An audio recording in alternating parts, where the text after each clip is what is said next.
जय श्री राम, जय श्री बालाजी महाराज। कल मैंने एक वीडियो बनाई थी, तो भक्तों ने मैंने उस वीडियो में कहा था, अगर आपको जानना है आपकी कुल देवी कौन है, कैसे पता करें हमारी कुल देवी के बारे में, कैसे जाने हमारी कुल देवी कौन है, तो मैं कुछ ऐसी बातें आपको इस वीडियो में बताने वाला हूं जो कि आपको थोड़ा सा, जो व्यक्ति कुछ ना कुछ चीजें रहस्य में बंधी हुई होती हैं और उस रहस्य को खोलने के लिए हमें अपने आप को जागृत करना पड़ता है। जब किसी शक्ति के बारे में आप जानने का प्रयास कर रहे हो तो समझ लेना, आप इस चीज के लिए आपको पूरी तैयारी करनी पड़ेगी। क्या कार्य करना है, कैसे जानना है, आपने कुछ ऐसा कार्य करना है और उसके बाद देखना शक्ति स्वयं आपको दर्शन देगी, स्वयं आपको दर्शन देगी, स्वयं आपको आकर बताएगी कि आपकी कुल देवी के दर्शन आपको प्राप्त होंगे।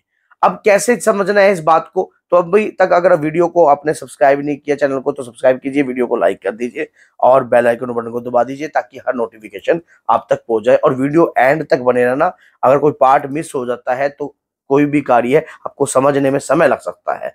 तो क्या होता है कि जब भी हम अपने इष्ट आराध्य की पूजा करते हैं, हमारे परिवार में अगर कोई देविक शक्ति का वास होता है, देवता की शक्ति का वास होता है, और ये सभी के घर में होता है।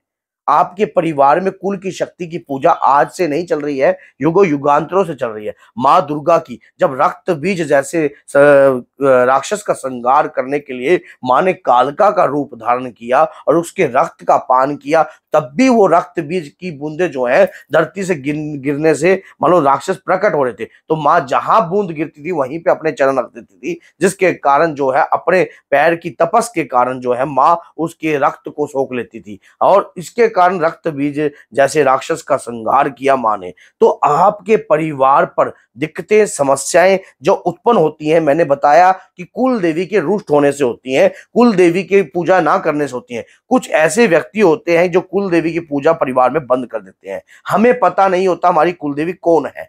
तो आपको सबसे पहले आपकी कुल देवी के दर्शन करने के लिए आपको क्या है, दीप का दान देना पड़ता है। जैसे कि अष्टमी या चौदस पे, चांदन पक्ष की चौदस पर आपको मखाने की खीर बनाकर माँ का आह्वान कीजिए। आपको एक दीपक लगाना है माँ का आह्वान करने के लिए और माँ दुर्गा के चरणों में उस दीप का दान देना है। जब दीप का दान दो तो पूरा परिवार एकत्रित होना चाहिए और अपनी क्षमा पान आपको करना है। आपने क्या बोलना है, जो मैं बोल रहा हूं वही बात को याद रखना कि हे मातेश्वरी, मुझे आपकी पूजा करनी नहीं आती है, मुझे नहीं पता कि आप मुझे किस प्रकार से दर्शन दोगी और किस प्रकार से आप मेरी पूजा से प्रसन्न होगी। हे मातेश्वरी, हे जगत जननी माँ भवानी अंबिके, हम आपकी श्री चरणों में नतमस्तक हैं पूरे परिवार समेत। हे माँ, हम मुझे अपना रहस्य समझने की ताकत प्रदान करो, मुझे यश दो, कृपा दो, शक्ति दो, समर्थ दो, धैर्य दो, ताकि मैं आपके रहस्य को जान सकूं। हे मातेश्वरी, मैं अपनी कुल की शक्तियों को जागृत करने का प्रयास कर रहा हूं। मेरे इस प्रयास के लिए मैं ये दीप दान देता हूं ताकि मुझे वो रोशनी प्रदान हो जिससे मेरी कुल की शक्ति के दर्शन मुझे हो सके। अब स्वप्न में आपने कार्य क्या करना है, उसके दौरान जो है चौदस के दिन भेंट दे देनी है नारियल की। नारियल की जो भेंट है घर के मुखिया, जो घर का व्यक्ति है बड़ा, वही देगा। भेंट देने के बाद जो उसका छिटा होता है, जो घर की औरतें हैं वो अपने उस भेंट से अपने केशों को धो लेंगी। जो जल पान होएगा नारियल का, उससे केश धो लेंगी। उसके बाद जो है नारियल के आधे टुकड़े में आपने थोड़ा सा कपूर, 7 लौंग और 3 हरी इलायची जलाकर माँ की आरती करनी है। आरती कर कर आप ये कार्य आपने कर दिया। अब उसके बाद जो है, जो भी भक्त ये कार्य लेता है, ये भार लेता है, जो प्रयास करता है, डेली आपने माँ से प्रार्थना कर कर सोना है कि मुझे मेरी कुल देवी के दर्शन जो है प्राप्त हो। 41 डेज के अंदर, 41 दिनों के अंदर, ये 41 दिन का कार्य है। 41 दिनों के लेडीज है 21 दिन भी कर सकती है और उसके दौरान लेडीज भी प्रयास कर सकती है पूरा।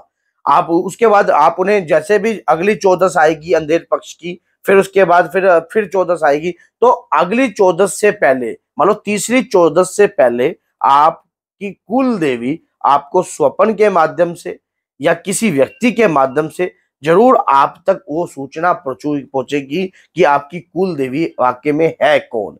ये सच्चाई है। चाहे स्वप्न में आपको किसी देवी के दर्शन होंगे या आपको स्वयं महसूस होगा कि यह आपकी कुल देवी है, यही आपकी आपकी शक्ति है। और उसकी आपने एक मूवी देखी होगी साउथ की, मुक्ति अम्मा नाम से मूवी है। वो अपनी कुल देवी की पूजा छोड़ दी थी उन्होंने, तो उसके दौरान वो जैसे ही मंदिर में जाकर सोए तो उनको कुल देवी के दर्शन महसूस हुए, उन्हें स्वप्न के माध्यम से ही। जब हम सोते हैं ना तो हमारी आत्मा जो होती है वो पवित्र होती है और हमारा मन जो है भटकता नहीं है, हमारी इंद्रियां जो है सुस्त हो जाती हैं। उस दौरान जो है हमारा शरीर जो है निर्मल हो जाता है। और जब भगवान का ध्यान कर कर प्रार्थना कर कर हम सोएंगे तो स्वप्न में आकर आपकी कुल देवी आपको दर्शन देगी, या आपको स्वयं किसी न किसी रूप में। कैसे जान सकते कोई शक्ति किस प्रकार से दर्शन दे सकती है? मैंने इसी चैनल पर बताया कि नवरात्रि के बाद अगर आपको शक्ति दर्शन देती है, शक्ति के आने के संकेत होते हैं, आपको किस रूप में दर्शन दे सकते हैं। भिन्न भिन्न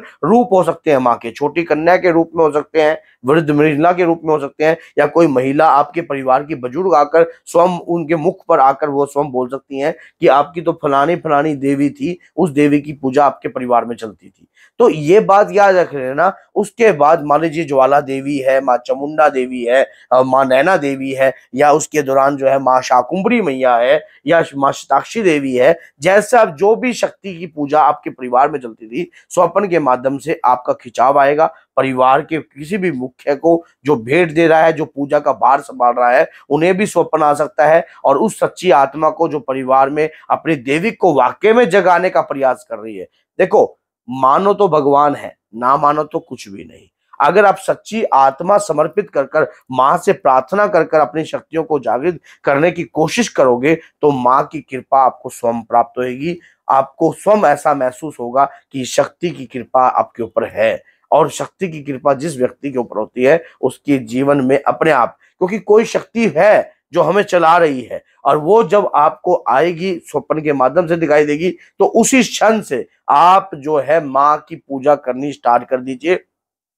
जो मैंने एक तारीख ये बताया है आपको, आपने प्रार्थना डेली करनी है, जो भेंट देनी है वो 14 पे ही देनी है, और दीप का दान भी 14 पे ही देना है। उसके बाद देखना, और ये कार्य करना है रात्रि को सोने से पहले प्रार्थना रोज करनी है कि माँ मुझे आकर दर्शन दीजिए। 41 डेज तक करके देखिए, आपकी कुल देवी 101% आपको स्वप्न में आकर दर्शन देगी। तो अगर वीडियो अच्छी लगती है तो लाइक कीजिए, चैनल को सब्सक्राइब कीजिए और बेल आइकन बटन को दबाना ना भूलिए। तो बोलिए जय सिया राम, जय माता।